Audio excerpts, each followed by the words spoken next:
Kembali ke bisnis adalah sains. Bisnis itu matematis dan harus bisa dihitung sebagai ilmu pasti. Kalau mereka berbisnis hanya berdasar perkiraan, feeling, coba-coba, bukan salah, namun peluang Anda kecil untuk makmur cepat dan kerjaannya sangat berat. Kita ini mau cari uang kan, bukan kerjaan yang kita cari. Setuju? Maka mencari uang dengan berbisnis harus mengerti dasar matematis perhitungannya.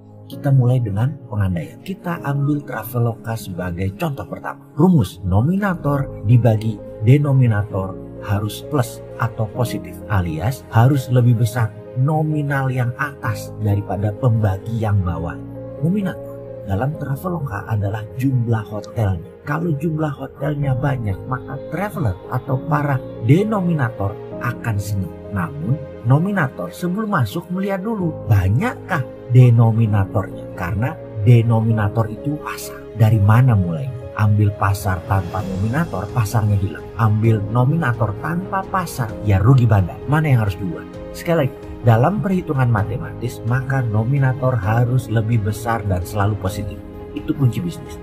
Nominator harus dipertahankan lebih besar dari denominator. Lalu untuk memulai bisnis itu mana yang harus didulukan? Pembaginya dulu atau nominatornya dulu? Bagaimana menjawab pertanyaan?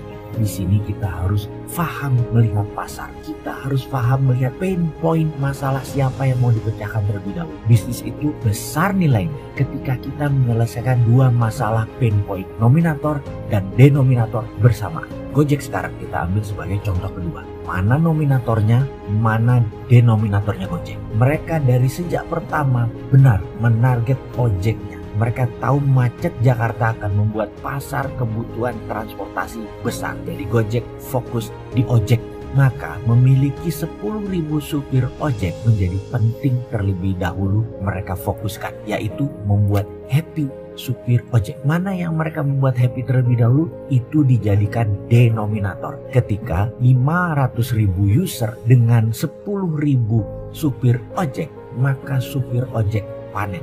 Setiap bulan bisa bawa pulang 10-15 juta waktu itu. Lalu berita tersebar meluas dan Gojek diserbu para ojeker. Dari ojek pangkalan berubah menjadi ojek online. Sampai 100.000 mungkin supir ojeknya. Di mana usernya tetap masih 500.000. Sehingga satu supir ojek hanya dapat 2 jutaan. Karena pembaginya jadi banyak. Kalau mereka kecewa ojeknya, maka bisnis akan merugi di sisi Gojek. Maka iklan gede-gedean. Ambil lagi nominator sampai 4 juta orang. Begitu bolak-balik sampai ketemu critical mass. Grab sekarang. Karena belum ketemu critical mass, maka Grab masih iklan sana-sini mencari nominator dan denominator. Jadi pasti lebih murah naik Grab sekarang. Dan Grab serius garap pasar transportasi. Seperti saya pernah prediksi sebelumnya bahwa Grab is the winner. Kenapa? Karena Gojek akan fokus ke payment. Transportasinya menjadi pelengkap saja. Ini prediksi saya. Kembali ke nom dan denom. Jadi kunci bisnis adalah mana yang mau dibuat happy terlebih dahulu,